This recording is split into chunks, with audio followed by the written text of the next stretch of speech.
নমস্কাৰ। The Assam police constable exam 2025 এইটো অনুষ্ঠিত হ'ল যোৱাকালি 6 এপ্ৰিল তাৰিখে আৰু এইটো অনুষ্ঠিত কৰিছিল the state level police recruitment board SLPRB-য়ে।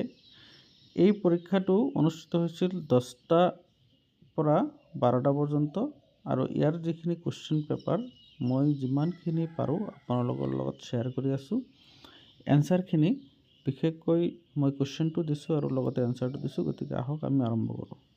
ইয়াৰ প্ৰথম কুৱেশ্যনটো হ'ল অসমৰ একমাত্ৰ মালভূমি কাৰ্বি মালভূমি চিহাবুদ্দিন তালিচৰ যিটো ফাহিয়া ইউফ্ৰিয়া, ইয়াত কোনটো ঘটনাৰ কথা উল্লেখ কৰিছে? মিৰ্জুমল ৰখৰব। নিম্নলিখিত কোনটো অসমৰ অৰ্থনীতিৰ প্ৰধান অংগ? কৃষিকাৰ্য। কোন বছৰত অসমৰ চতুৰ্থ তেল শোধনাগাৰ যিটো নুমলীগড়ত হৈছিল এইটো স্থাপন হৈছিল 1999 চনত। অসমৰ প্ৰধান উৎপাদন হোৱা খাদ্যশস্যটো হ'ল ধান। নেক্সট 6 নম্বৰ কুৱেশ্যনটো হ'ল কামাখ্যা মন্দিৰ ক'ত অৱস্থিত? নীলাচল পাহাৰত। আহোম বংশৰ শেষ ৰজাজন কোন? স্বৰ্গদেউ পুৰন্দৰ সিংহ। ইয়াতে স্পেলিংটো মিষ্টেক হৈছে, পুৰনন্দ সিংহ হৈছে, ঠিক কৰি ল'ব। জয়দৌলৰ স্মৃতি, জয়দৌল কাৰ স্মৃতিত নিৰ্মাণ কৰা হৈছিল? জয়মতীৰ।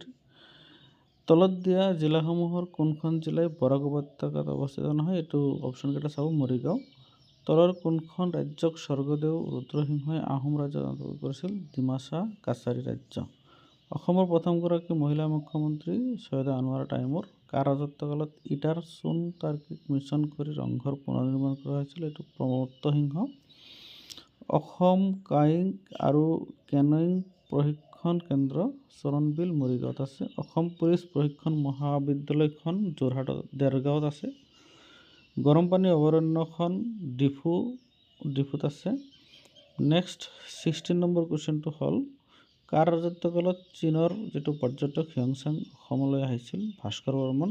এছিয়ান ডেভেলপমেণ্ট বেংকে অসমত নৱীকৰণযোগ্য শক্তিৰ ক্ষমতা বৃদ্ধি আৰু শক্তি সুৰক্ষাৰ উন্নতি কৰিবলৈ কিমান পৰিমাণৰ ঋণ অনুমোদন কৰিছিল? এইটো হ'ল $434.25 মিলিয়ন।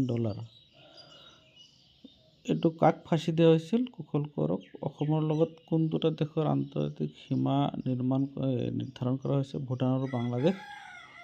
ভাৰতৰ বৃহত্তম নদী দ্বীপটো মাজুলী অসমত অৱস্থিত। বৰ্তমান বৈদেশিক মন্ত্ৰী এছ জয়শংকৰ। তাৰপিছত এইটো চাই ল'ব কুৱেশ্যনটো। নেক্সট ভাৰতৰ প্ৰথম AICT লক্ষ্ণৌত। কপিলত নামৰ AI ভিত্তিক ফিচাৰ কোনখন কোম্পানীয়ে আৰম্ভ কৰিছিল? মাইক্ৰ'ছফ্টে। গ্ৰীণ অস্কাৰ 2024 কোনে লাভ কৰিছিল? পূৰ্ণিমা দেৱী বৰ্মনে। নেক্সট 26 নম্বৰ কুৱেশ্যনটো হ'ল 2024 চনৰ চাইল্ড নিউট্ৰিশ্যন ৰিপৰ্ট কোনটো সংস্থাই প্ৰকাশ কৰিছিল? ইউনিচেফে। বিশ্ব সংবাদ স্বাধীনতা সূচকত 2024 অনুসৰি 180টা দেশৰ ভিতৰত ভাৰতৰ স্থান 152। জাতীয় কেঞ্চাৰ সচেতনতা দিৱস কেতিয়া পালন কৰা হয়? 3 নৱেম্বৰ। প্ৰতি বছৰে জোনবিল মেলা কোনখন জিলাত অনুষ্ঠিত কৰা হয়? মৰিগাঁও। 30 নম্বৰ কুৱেশ্যনটো হ'ল শিল্পী দিৱস কেতিয়া উদযাপন কৰা হয়? 17 জানুৱাৰী। আৰু 31 নম্বৰ কুৱেশ্যনটো অসম ৰাজ্যিক সংগ্ৰহালয়টো ক'ত অৱস্থিত? যোৰহাটত। ASTCৰ ফুল ফৰ্ম কি? Assam state transport corporation. তলৰ কোনটো নিষ্ক্ৰিয় গেছ নহয়? নাইট্ৰজেন। 1894 চনত অসমৰ কৃষক বিদ্ৰোহ কোন ঠাইত হৈছিল? পথৰুঘাটত হৈছিল। এই কুৱেশ্যনটো ডাবল হৈছে, অসুবিধা নাই, ঠিক আছে। নেক্সট 35 নম্বৰ কুৱেশ্যন পুৰুষ ICC T20 বিশ্বকাপ 2024 কোনে বেষ্ট প্লেয়াৰ লাভ কৰিছিল? জসপ্ৰীত বুমৰা। 2034 চনৰ ফিফা বিশ্বকাপ ক'ত অনুষ্ঠিত হ'ব? চৌদি আৰবত হ'ব। ষ্টাণ্ডাৰ্ড মিছাইল 6 কোন দেশে উন্নয়ন কৰিছিল? আমেৰিকা যুক্তৰাষ্ট্ৰ। PM সুৰজ পৰ্টেল কোন মন্ত্ৰালয়ৰ দ্বাৰা প্ৰশাসিত হয়? সামাজিক ন্যায় আৰু সশক্তিকৰণ মন্ত্ৰালয়, যিটো এম্পাৱাৰমেণ্ট যিটো মিনিষ্ট্ৰী। 2024 চনৰ IPL প্ৰতিযোগিতাত কোনে অৰেঞ্জ কেপ লাভ কৰিছিল? বিৰাট কোহলীয়ে। 2025-26 চনৰ আটাইতকৈ কোনটো খণ্ডত বেছি বাজেট? এইটো প্ৰতিৰক্ষা। ইয়াতে গ্ৰামাৰ ছেকশ্যন আহিছে। চুজ দ্য অড ৱৰ্ড, এইটো হ'ল ছাবমিছিভ। ইয়াতে ব্যাখ্যাটো দিয়া হৈছে, আপোনালোকে চাই ল'ব। Oh' my live like red rose an example of simile, ঠিক আছে। Next what is the meaning of cost of arm and leg? ইয়াৰ এনচাৰটো হ'ল very expensive. He was so' hungry he could not, এইটো হাৰ্ডলি হ'ব। He could not hardly wait, can you tell me, তো চাই ল'ব, can you tell me the truth, why did you not speak, ইয়াতে চাই ল'ব ভালকৈ, মই অলপ প্ৰব্লেম হৈ আছে। নেক্সট এইটো হেড লেফ্ট আৰু ইয়াৰে হ'ল এন, আৰু নেক্সট কুৱেশ্যনটো টেগ কি হ'ব, ইজ নট চি, এইটো ইনকাৰেক্টলি স্পেল্ড কোনটো শব্দ, এইটো হ'ল কণ্ডাক্টিভ, এইটোৰ ব্যাখ্যাটো দিয়া হৈছে। ইয়াতে হ'ল হেড আৰু আছাম ট্ৰেমেণ্ডিয়াছ ইন হ'ব ইয়াতে।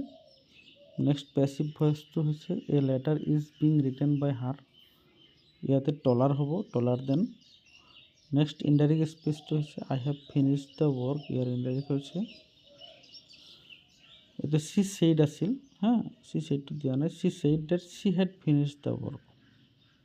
আই আস্কড চ' লেজি, ইয়াতে why he was, correct word order ইয়াতে দিয়া হৈছে। নেক্সট 76 নম্বৰ কুৱেশ্যনটো হ'ল ছুপাৰিয়ৰ টু হ'ব, ছুপাৰিয়ৰ টু ইয়াতে এক্সপ্লেইনটো দিয়া হৈছে। তাৰপিছত সোৱাম অফ মাংকি নহয়, এইটোৰ কাৰেক্টটো হ'ল ট্ৰপছ অফ মাংকি। ক্লজেষ্ট মিনিং অফ এবাণ্ডন্ট, এইটো হ'ল এম্পুল, এম্পুল মানে হ'ল প্লেণ্টিফুল, অলপ এক্সপ্লেইন কৰিও দিয়া হৈছে। ষ্টাম এণ্ড টাইড, এইটো হ'ল stop. Antonym of callous, sensitive. Okay, এইখিনি আনচাৰ আপোনালোকৰ লগত শ্বেয়াৰ কৰিলোঁ। পৰৱৰ্তী ভিডিঅ'ত মই মেথছৰ আৰু ৰিজনিং যিখিনি কুৱেশ্যন আহিছিল সেইখিনি ছল্ভ কৰি দিয়াৰ কাৰণে ট্ৰাই কৰিম। ঠিক আছে, আজিৰ কাৰণে ভিডিঅ'টো এইখিনিয়ে।